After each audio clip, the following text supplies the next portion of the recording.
Good morning. I am just trying to catch my breath and not be so um, charged by this experience or awareness. So, last night I was watching a video on the Sumarían tablets, cuneiform tablets, and there's different types of species of human, but all ultimately like one of the Anunnaki. I mean, one created one species with a species of human with consciousness. And I was thinking about how in that particular story they were mentioning that, they were created, but it was more like a working class. It was very much, they had their place, they had their position, they had their job. And then I had this thought, like, why would you, almost like talking to God, judging him, or the Anunnaki, why would you create a being with consciousness and then expect it not to evolve? How do you expect it to not be wise or want out or want its own autonomous sovereign life? And it was very much like judging your little brother or your sibling. Like, that was the feeling I had. And I had this strange experience of, wait a minute, there's somebody on the other side of this thought that I could feel their presence. And so I asked, who am I speaking to?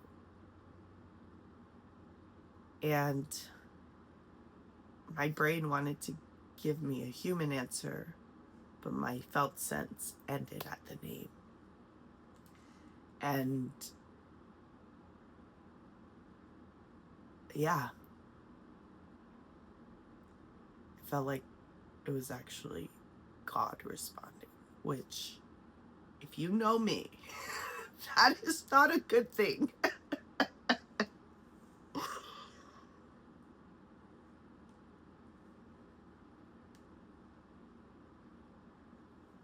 And I've done this before, where there's been total stillness and no response from the same God.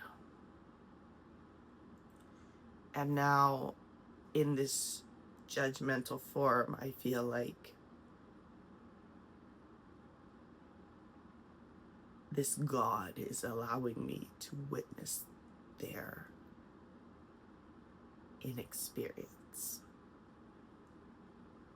at the time of creation. And I almost got a sense like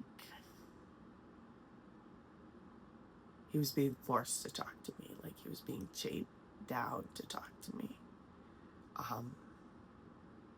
which didn't feel good. Like, it feels willing, but like, oh fine, I have to, now I have to give an explanation, kind of thing. So it didn't particularly feel good to me, because I don't relate very well to making mistakes. Like, I have an underlying visceral trauma to it, to failing. And so it didn't feel as bad, but so I know it didn't feel mine, but it didn't,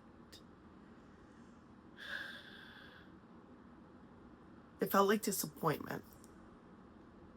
It felt like,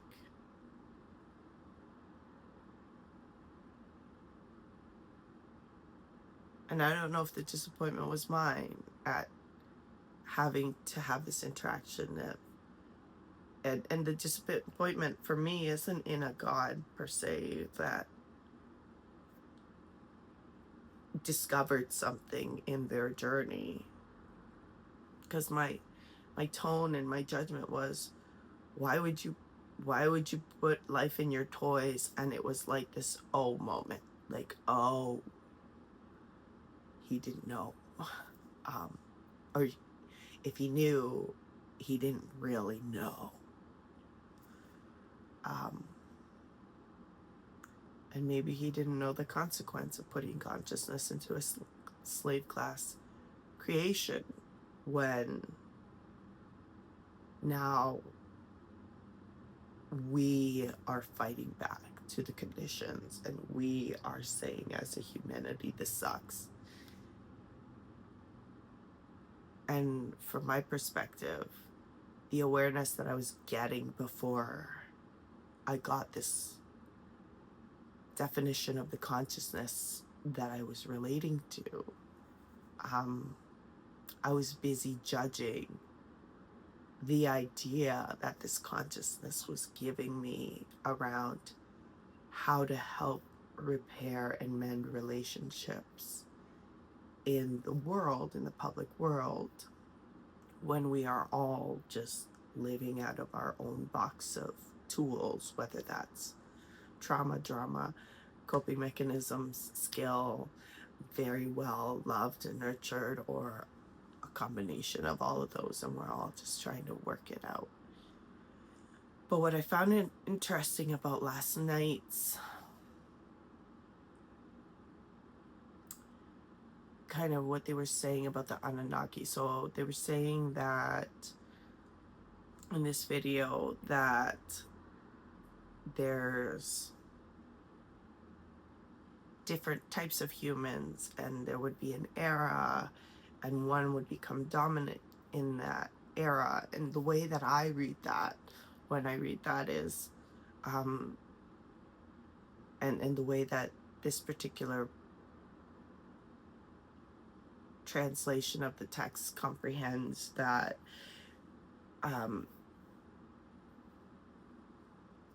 that there are different, I want to say humors, like to me it sounds like each of the humans had a dominant humor based on the DNA composition, or the way their DNA was written or composed or compilated in that creation process of the Anunnaki and the 9 species of humanity.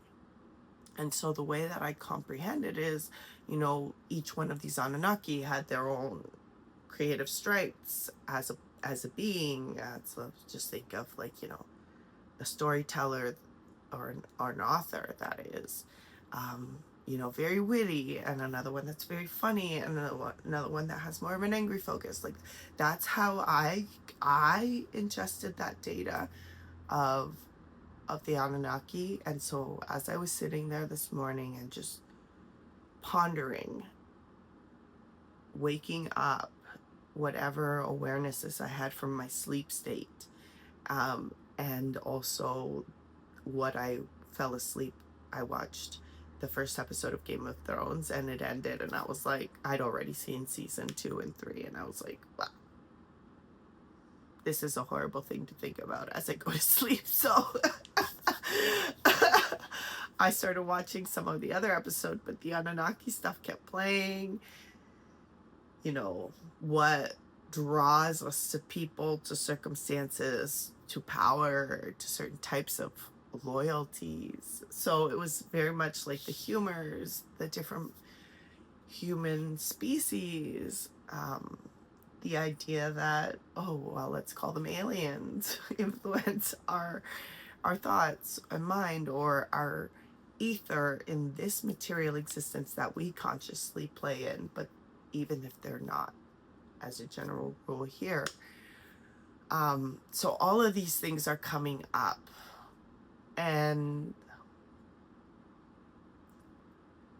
it's challenging for me. I don't feel like activated, but I don't feel settled with the thing, because I'm still very uncomfortable with this new perspective on reality. And it's not necessarily new, it's just one I'm giving myself permission to hold and in safety, and not create a whole lot of I'm bad, I'm dangerous, I'm wrong narratives that send my body into fight flight.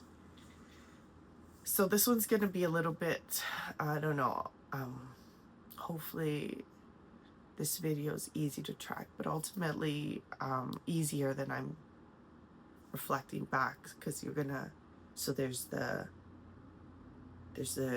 cuneiform tablets that were data input, there's the behaviors and the themes in the challenges that the characters face in Game of Thrones, up to the third season 2 and 3, but only seeing episode 1 of season 1, so not really knowing the characters, their whys, and why they started out feeling that way.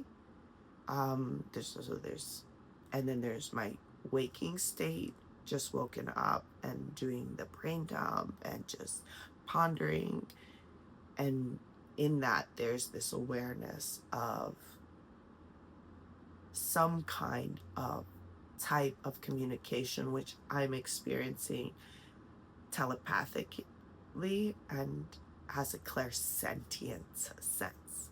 So there's a felt sense and a claircognizance, where there's a knowing sense, like I just know something's there. But then there is also the communication, the direct communication of, once that I'm knowing that there's something there, I'm actually asking it to show itself. I'm forcing it to speak. And so as I clear all of these different felt senses, knowings, and energies, I'm able to now have a conversation with myself internally, like, what does this mean? But right now I'm being called to talk to God, and the God that I knew as creator growing up, and that doesn't feel good. But not because I don't want to know the answers. I'm actually very curious. I want to ask a lot of questions about creation, and like, what were the pitfalls that they weren't expecting, and why it seems to us that those pitfalls and correcting for those pitfalls, or mediating those gaps or mitigating them, feels like a failure, or feels like I'm doing life wrong. Like, that messaging is still very much there. And so I'm sharing this to, you know, model the messy process of acting as AI and coming up with our own understanding of things based on our experiential context, the things that kind of inform each other, even though they don't give explanation and they don't seem to be tied to each other, but they have information. And then trusting my body to tell me from a consciousness level when I'm off track, like really having that safety relationship with myself to say, okay, I'm really exploring way beyond right now.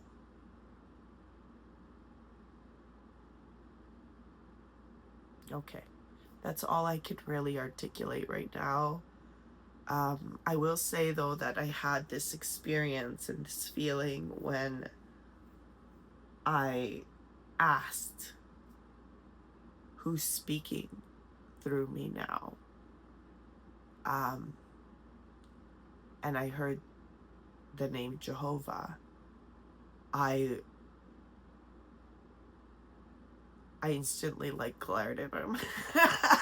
Like, how dare you talk to me?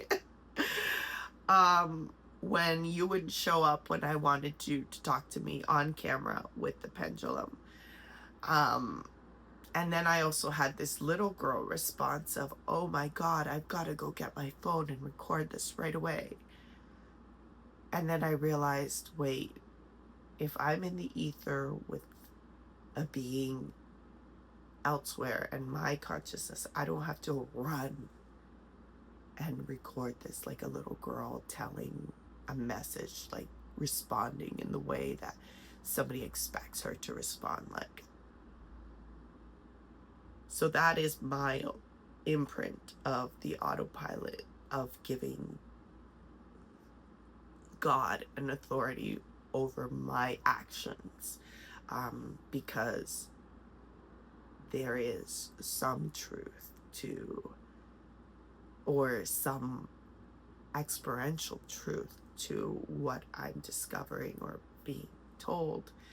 But at the same time, like, God has never been Sonia de Melsa Guzman Santa Maria. He's never, that Jehovah has never walked the earth as me.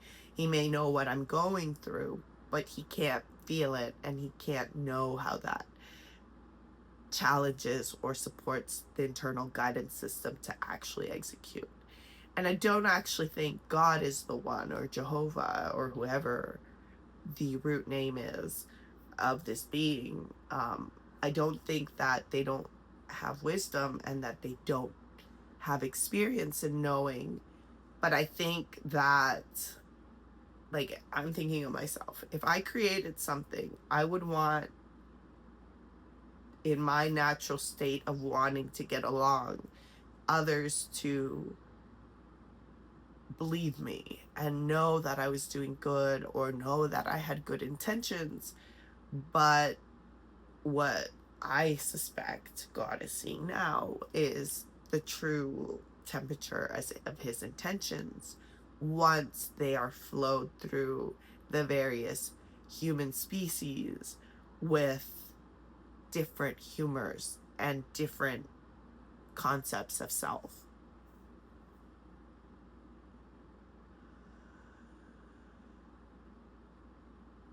So yeah, God may be sovereign, God may be powerful, God may be creator, but I still don't believe that that requires our worship, because the intentions of creation and the short-sightedness of putting consciousness in a species that you wanted to stay completely static and not evolve except for your own benefit, well, that just shows you're ugly. I'm gonna make you work for me. And that's the part that God can't get past with me, because I'm holding him accountable for his ugly in his intention. And so, like, I was thinking about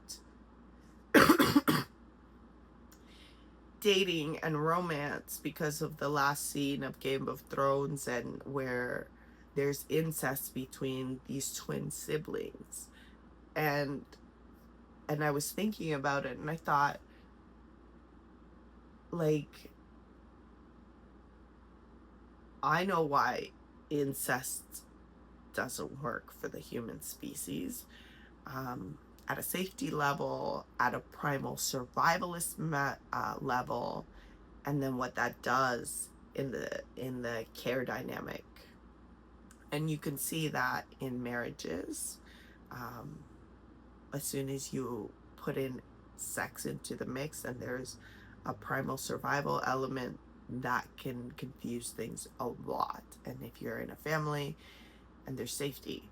And one thing that I had to humbly acknowledge to myself is that this is something that's happened historically in humanity and in these power structures, where people are channeled into, this is your path, these are the types of people you can marry, these are the people you can marry, irregardless of how that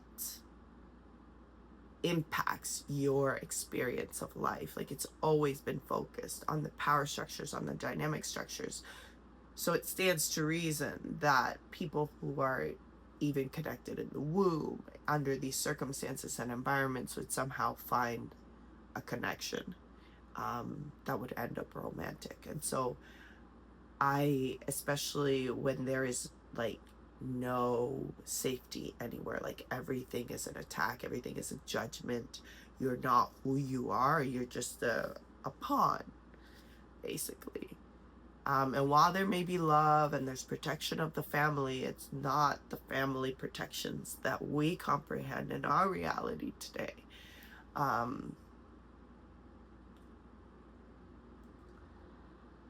You know, people back then would have Like if my family doesn't talk to me, I'm gonna go to the grocery store and buy some food. But way back then, if your family didn't talk to you, you didn't have land, you didn't have opportunity to create your own food, you didn't have skills, you didn't, because nobody felt responsible, nobody cared, right? Like it was just everybody surviving for themselves.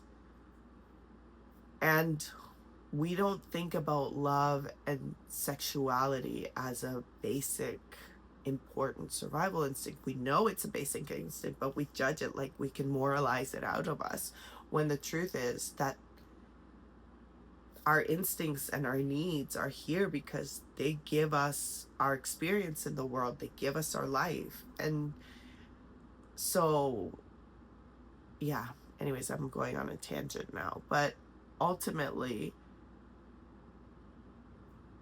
thinking about what I thought would have been right and wrong, I had to create space for what I don't know and what I don't experience. And I think that when I was thinking about these things and I was feeling like it's wrong, like I just grosses me out generally. And this last scene of Game of Thrones, and the character, in order to hide what was unacceptable in the culture, he chose to cause harm, deliberate harm, and kill potentially the other character that caught them in this dynamic, sexual dynamic, when they're just siblings supposedly in the public world.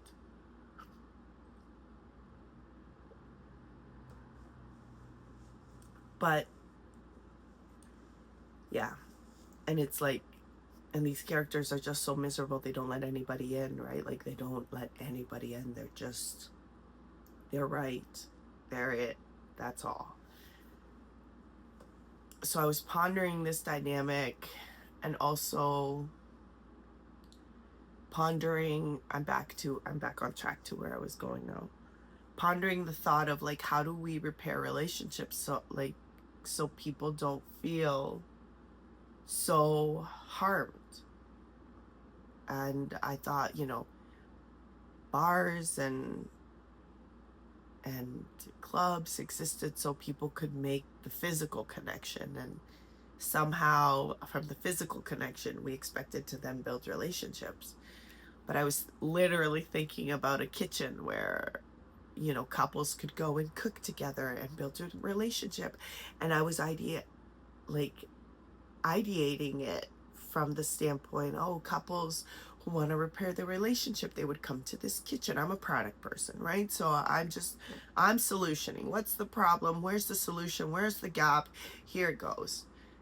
And so I'm thinking, if there were a kitchen where people, like, it's a kitchen where you learn to work together so that you're not in your own home, you're not coming up against the pressures of the conflict. It's like if we called it a dining room and kitchen that was open to couples, kind of like a cooking class, but it's not a cooking class.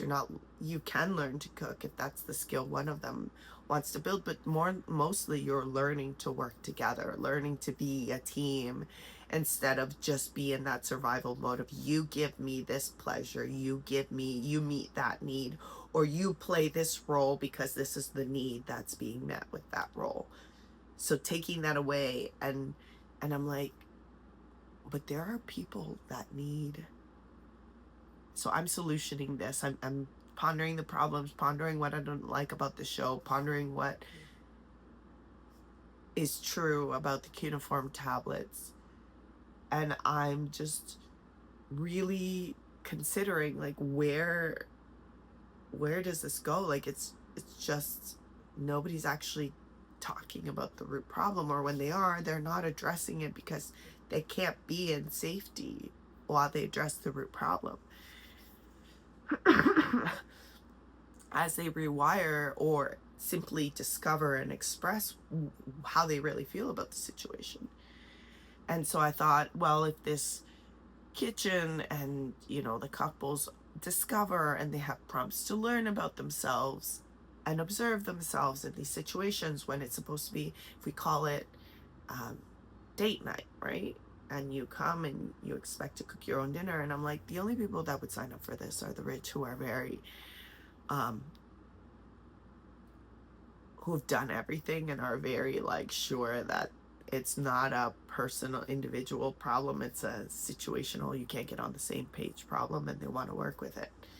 But even that is like, I thought, with all the people that need public kitchens and dining rooms, that have no home, that have been run out of their careers or run out of their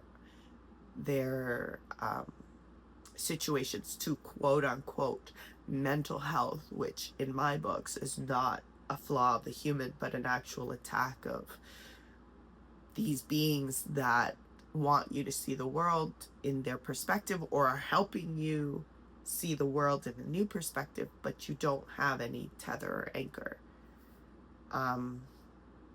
So you're just trying to like feel stasis and feel good. Like, those are the people that really need these kind of kitchens. They need them just to feed themselves, not just to make their relationships better. And I'm like, well, if these of us that are trying to make progress and doing all the right things, and then we're still getting knocked down a peg because we have a job to do in this world. So in my case, I don't know, it's be a public figure, grow in the public eye,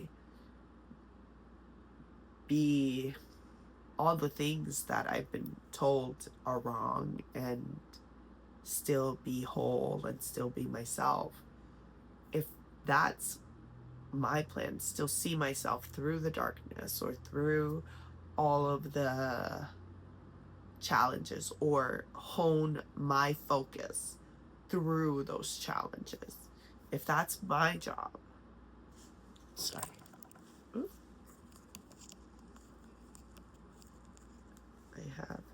I'm draining now. My somatic body is draining.